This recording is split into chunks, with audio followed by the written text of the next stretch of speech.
News Radio 840 WHAS. Good Sunday morning. Bob Sokoler and the Louisville Real Estate Show here with you till the top of the hour. Joining us on this show, Chuck Crosby. He's the owner of the Crosby Law Office. This is a good thing because, let's face it, it's named after him. And I know it would be awkward otherwise. It would. Yeah. But you can never sell your business unless you can find someone named Crosby. You can reach Chuck, who does a great job at closings, 499-6360. Also joining us, another good guy that is a part of our team, Randy Rocky with Swan Financial. You can reach Randy anytime to help you get your home loan. And that's no joke. He's the real deal, folks. 645-0736. And me, well, I'm Bob Sokoler. You can reach me anytime. If you're thinking about selling your home, either now or in the next years, call me, come out, or I'll do a Zoom meeting or just over the phone. We can talk about the process and come up with a plan to get you on the market when you want it and at the price you want. Reach out to me at 376-5483. And we also have 12 hungry buyer agents ready to help you find your next home. All right, coming up a little later on in the show, and this is a story that I know Terry Miners is interested in because he had chili from his refrigerator. He actually texted me a picture of it. And he's worried that he could be in trouble because we'll be talking about leftovers in your fridge that can make you sick. That's coming up in just a bit. First, let's continue with our Super Bowl edition of our show. Of course, the big Super Bowl on tonight. Unfortunately, we don't have any predictions on that. But let's talk about the mortgage industry. Mortgage rates, we'll start with Randy. They nudged lower. 30-year fixed average dipped to what, 5.45%? Then the 15-year slipped as well. That's great news, right? Yeah. Yes, NMLS number 26362. So yes, they have been dropping, and I think that trend it'll slowly happen, but it'll continue to happen, especially when we get into the busy season, which is great. Yeah, I agree with you. And by the way, if you want to watch a rebroadcast of the show and see what Chuck just opened and is drinking, we won't tell you. Yeah, we see it. You can go to LouisvilleAnswers.com on this Sunday Super Bowl morning. LouisvilleAnswers.com. That's a redirect to our big YouTube channel. All right. So we got that out of the way. Let's get over to Chuck with some questions. And the first one happened to our team, and Chuck was part of it. And it requires us telling you, we talk about this all the time, owner's title insurance. And we suggest it. I see Randy is shaking his head. It's a plus. But Chuck, explain why this was so important and how we were able to help and you were able to help get the loan, get this closed for a seller. Well, the short answer is a fella that does closings made a mistake about, what was it, 15 years ago? Yeah. 16 years ago. And that problem just lay dormant all through another owner, a foreclosure, another owner. And then when the current owner was going to sell the property, it raises its ugly head and it threatened to derail the issue or derail the closing. The issue was there was a person on the deed that nobody ever took into account back 16 years ago. So once they contacted the person that was on the deed, tried to get her signature, well, she wanted some money. She hadn't touched it for all these years, didn't know she had the interest, but she wanted some money out of it. Title insurance company looked at it, and they had the check cut before the seller was able to make his claim. So they cut the lady the money that she demanded, and deed was signed, issue resolved. Everybody's happy.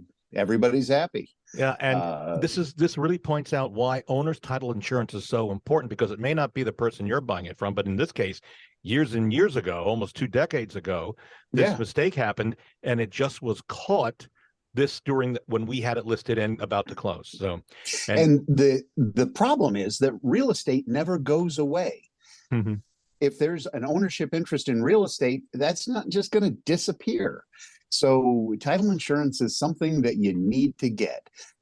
Even if, go ahead, Randy. Sorry. No, go ahead, Chuck. I'm sorry.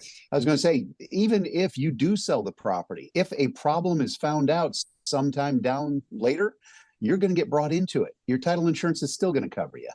Yeah. Well, and you know, Chuck, we had a situation, and I have friends that do cash deals, and I emphasize, and you've done a couple, that you have to get owner's title, because obviously you don't have to get lender's title at that point. Yeah. It is such an important scenario. It really is. I've only had one situation where somebody was on a farm that's been in the family for years, and they deeded an area for them that I said, okay, it's up to you, but you don't need owner's title in that situation. But yeah, and I'll tell you, outside of that, no. The worst title problem that I ever ran across, other than obvious fraud and stuff like that, was with a property that had been in the family for a good long while. Oh, really?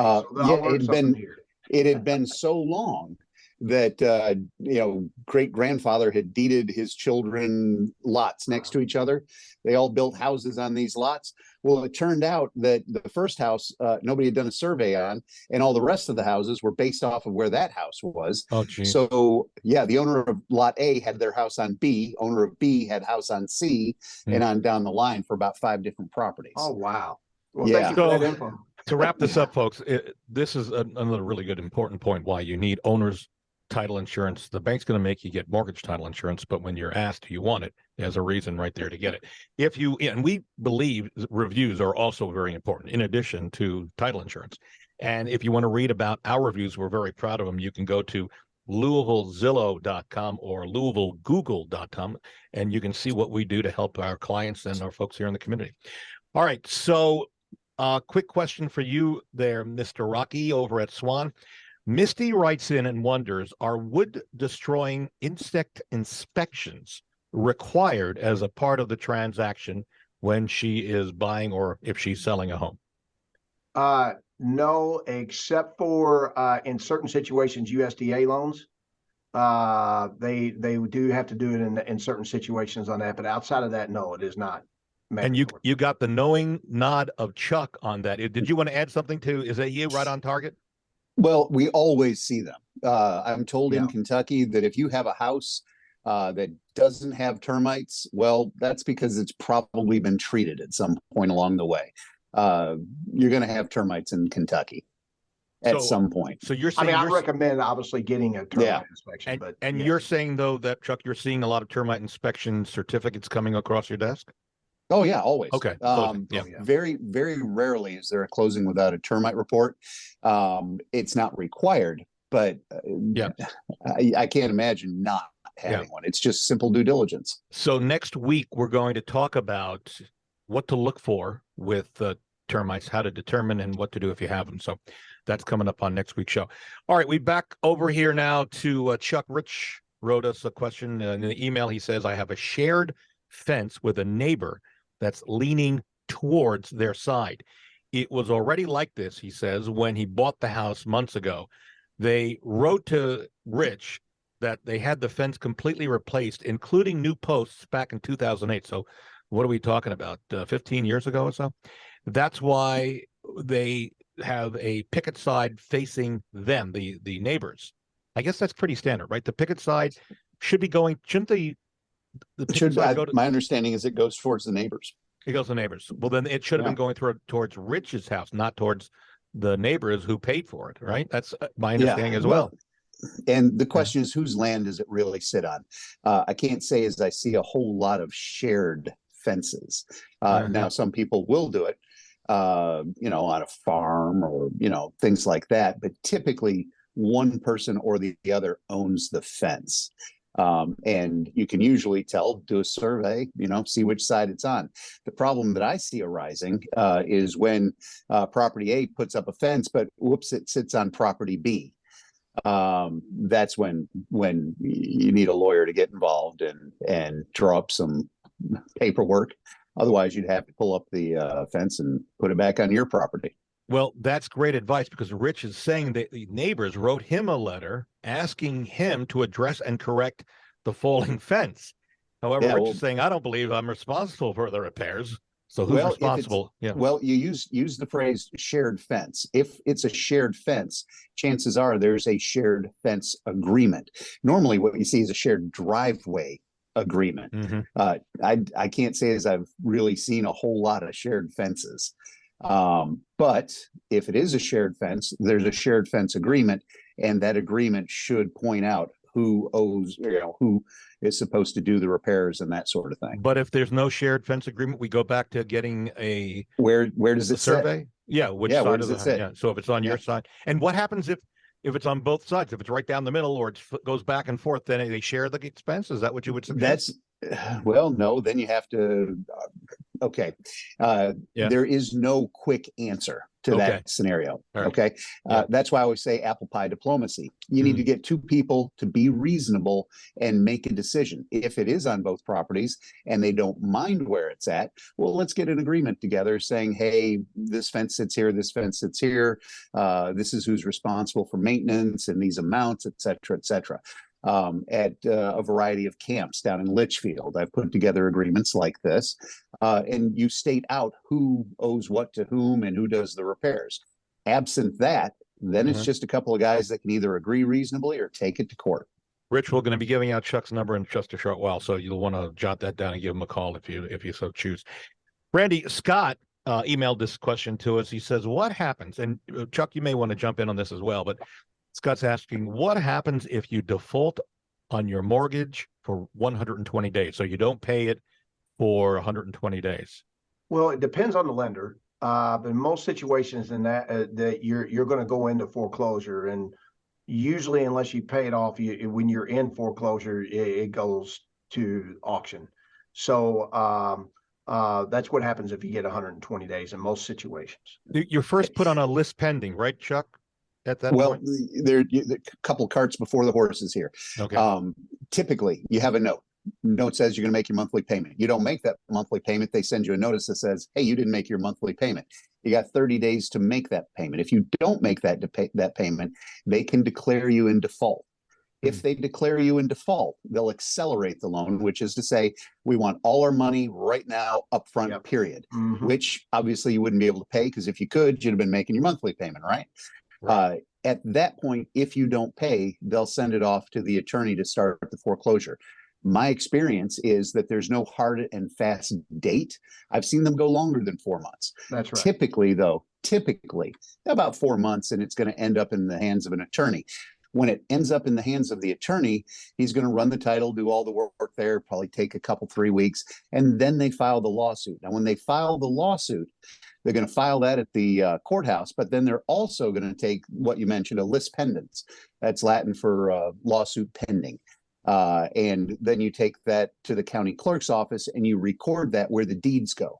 That way, you're not going to be able to sell the house or whatever without having that taken care of. It's like a footprint on your property that keeps it from going any further until it's resolved. You got to do that right at the beginning, because all the claims against the property, let's say that there's 5 liens and they include those 5 liens in the foreclosure, but they forget to file the lis pendens, other liens that come along will also attach. But if you have the lis pendens, that's when everything stops in time, and that's what we're looking at. Now, in Jefferson County, it takes 9 months to a year. If you've got the wind at your back and no problems whatsoever to get a judgment and order of sale. Because in Kentucky, technically foreclosures are forbidden. There's actually a statute that says that. A foreclosure, though, technically speaking, in legal definition, is like repossessing a car. Okay, repossessing a car is replevin. Foreclosure is doing the same thing to real estate. You can't do that. So what you do is you sue them for the dollar amount, and then you sell the asset, the house, at the courthouse steps to cover that money. Like I said, that process in Jefferson County typically takes about a year, maybe a little bit longer. But once the property's sold, well, then you're moving on. Yep. All right, we're going to take a break. When we come back, are those leftovers in your fridge potentially going to make you sick? Well, we're going to talk about that. With us today, Chuck Crosby, the owner of the Crosby Law Offices. You can reach Chuck anytime at 499-6360. Randy Rocky over at Swan Financial. They do home loans. Chuck, of course, does closings, and he also, by the way, does wills and a variety of other things. You can reach Randy at Swan by calling 645-0736. If you are thinking about selling your home, I would love to talk to you and see how we can help you. We can just talk on the phone. I'll come out free of charge, no obligation. We can just talk as long as you want, come up with a game plan for whenever you might be ready. And if you're ready now, like we did this past week, I went out on Wednesday, just so you know, put the home on the market that night because I shot the pics home on the market. After 72 showings in the first 24 hours, we had 7+ offers them, 3 of them cash, just to give you an idea. The market is hot. Don't believe what the media necessarily says. And you can reach me, by the way, 376-5483. We're back in a moment on News Radio 840 WHAS. News Radio 840 WHAS, Bob Sokoler, the Louisville Real Estate Show, here with you till the top of the hour. With us again, Randy Rocky. He's one of the head guys at Swan Financial here in Louisville. Does a great job getting homes closed with loans. 6450736. Chuck Crosby is the head guy, the head honcho, the big kahuna over at the Crosby Law Offices. You can reach Chuck 499-6360. If you're thinking about selling your home, you can reach me just about any time, day or night, and weekends. Even after the show, you can reach me at 376-5483. And by the way, thank you, Barbara Corcoran. We hope to see you very soon up in New York. All right, so leftovers. Terry Miner, here's what you've been waiting for. We'll go through these pretty quickly. Eggs. They almost always contain salmonella, and that's why you want to at least cook them to a little heat to get rid of that potential. Beets. Yep. Research has found in a study published in 2012, Sports Medicine, that the nitric oxide in beets can give you a workout boost and may help your blood pressure, but those same compounds react with heat badly when nitrate foods are cooked, not cooked, and cooled properly. Further reheated nitrates can be converted into nitrites, and that can be a problem for your body. Potatoes. Spuds seem to be everybody's favorite go-to at some time of the year. Well, you need to make sure, just like eggs, that you cook them. Doing so can potentially foster growth if you don't. And the bottom line is there's a shelf life to those potatoes with bacteria that is ideal growing in low oxygen environment and thriving. Spinach, like beets, another nitrate-rich food that often is served cooked to avoid converting nitrates in these leafy greens into potentially carcinogenic nitrosamines. You may want, sorry about the pronunciation there, you might want to serve your spinach raw, the ultimate time saver too. Chicken, I think we all know this, like eggs, raw chicken tends to contain salmonella. And plus, low temps is a recipe for disaster as those bacteria multiply. So make sure you cook to the proper temp. Cold pressed oil. So we're talking about flaxseed oil, olive oil, canola oil, and other oils are also rich in omega-3 fats and other unsaturated fats, which have a number of health benefits, but they're also very sensitive to temperature. Heating and reheating foods containing these oils can render them unsustainable and rancid. Also, oily foods. Avoid reheating oily foods. I didn't know that. Does chili count as an oily food? Terry, I'm not one. If you're at work on Monday, you're okay. Buffet foods. Don't let the food buffet, which I love, don't worry about that, but be cautious. Buffet trays aren't kept hot enough to kill microbes, which can grow to unhealthy amounts while they sit out. And finally, seafood. Fresh fish is mega healthy, of course it is, but nothing says food poisoning risk like bad seafood. I am a card-carrying example of someone who survived food poisoning because I ate bad seafood, and I'll tell you, it's no fun. All right, back to the questions. Let's see. Chuck, Ice is his name, owns a plumbing company in southern Indiana. He was hired a year ago to fix a plumbing problem that included replacement of the sewer line. The seller put $10,000 into an escrow account at closing until the plumbing problems were fixed. Got it so far?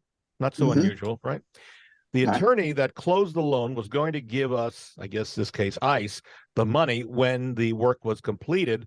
That's now been 11 months ago, and the attorney has not released the $10K that they put into escrow by the seller. What steps, ICE is asking, should he take? Well, I can't tell them I don't know what the escrow agreement says, but my escrow agreements will say that money's coming out of my account in one of 3 ways. Either the work is completed and everybody signs off on it, the work is not completed and everybody signs off on it, or I get a court order. If the two parties can't agree that the work is done and the money needs to be paid, it's not the attorney that makes that decision. There's no way I'm letting money out of my escrow account if the two parties are fighting without having a court order. So the thing to do is go to the court. Fellow that did the work that wants his payment should be suing the person who got the work and didn't make the payment. And then they'll bring the attorney in and say, hey, cut the check this way. Gotcha. So it's a bigger issue than you would think, Ice. And I think, as Chuck, you need to go back to the attorney, I guess, that wrote the escrow account together. Well, and no, you have to get a separate attorney to sue. Yeah. So if the guy that did the work actually did in fact do the work and fulfilled all the agreements in the escrow agreement, then he would have to file an action against the buyer saying, hey, I need my money. Yeah. And then you get the judge in that action to say, yes, you need to pay this guy. And since there's money being held in an escrow account, that order would direct that attorney to write the check out to him. Gotcha. All right. Let's move back over to Mr. Randy Rocky over at Swan. Brad is writing in. He says he's buying his first home this year, but he's having trouble finding and coming up with a down payment. He has money for closing costs, but the down payment money is a problem. And I think this is probably a concern for a lot of potential would-be buyers. He's wondering, what are his options, Randy? Well, we can get even the closing costs covered, and the Sokoler team does a great job of that because we do quite a bit of closings with them where you get seller concessions, where the seller pays the closing cost, and we have a lot of no money down options, so that we can absolutely get them in a home with zero money down. Oh, okay, great. So hopefully, again, we'll give Randy's number out in a little bit here. All right, Chuck, controversial question coming up. You ready? This one, all right. We've touched on this, but there seems to be more chatter about this. Robbie selling his home. He has video cameras in the home that he says are there for security. But a friend told him that it's against the law to have those video cameras running when his house is shown. He says, is it against the law? And he's also wondering, what about his outdoor ring camera? Is that against the law, having that on? I don't know of any law that prevents it. It's your house. You have security cameras. Right. But so what Robbie's inferring is that he and maybe others, and we know that it happens, use those security cameras to keep an eye on the buyers, would-be buyers walking through a home. So again, there has to laws don't give you freedoms. Okay. Laws take away freedoms. Okay. They limit things. So unless you've got a law somewhere that says you're not allowed to do that, you're probably allowed to do that. Okay. Yeah, it's that simple. What I think they're getting at is, some states you can't tape record a conversation or something like that unless you get all parties notice, et cetera, et cetera. Right. Kentucky's not one of those states. Right. Yeah, you have the right. As long as one party, if I go back to my TV journalism days, right? Yeah, one party's aware, then it's you're fine. But there are other states. That's Kentucky. That's Kentucky. That's Kentucky. Right. That's right. There are other states. There are other states, as a variety of former presidents might have found out. Yes, indeed, do. All right, we go back over to Randy Carter, planning to buy his first home this year. He's trying to save up money for the costs that are involved in buying a home. One of the friends says he needs to have 20% to put down on the home as a down payment. He apparently listens to our show. He says, I thought I heard you say you didn't need 20% to go put down as a down payment. Randy? Yeah. So I really sincerely, if you're buying in that situation, most first-time home buyers in most cases are buying a $225,000 home. Yeah. The things you would need are a home inspection, which can range between $300 and $700, and an appraisal for about $550, and that would be it. So you're looking around $1,200 to get in a home because we have zero money down options. Got it. All right. Good. Okay. So Chuck, I do not know, and you know this, maybe you don't. You're not sure if you know the answer. Tony has emailed us. He says, is it legal for his homeowner's insurance to cancel his policy because of two claims 6 months apart? Apparently he moved into a new home, lived there for about a year. There were two claims. I don't know whether they were roof and something else, but they were 6 months apart. And the homeowner insurance company promptly said, adios. All whenever you say, is this legal? Yeah, Okay. yeah. 9 times out of 10, people are thinking of a crime. Yeah. This isn't a criminal issue. This is a civil issue. Civil issues are going to be based on I should say this is a contract issue. Everything related to this is going to be based on the contract, i.e. pull out your policy and see what it says. My bet is it probably says they can. But that's, it's all based on the contract for insurance, the policy. The only way to know is to look at it and read it. That's it. Yeah. I guess he hit it on the nail. Yeah. Because in Florida, they're pulling out. Homeowners are not even going to their insurance companies for fear of being canceled. Yeah, I think if you read your insurance policy, you won't be able to sleep for the next couple of nights. It's, they can be a little scary.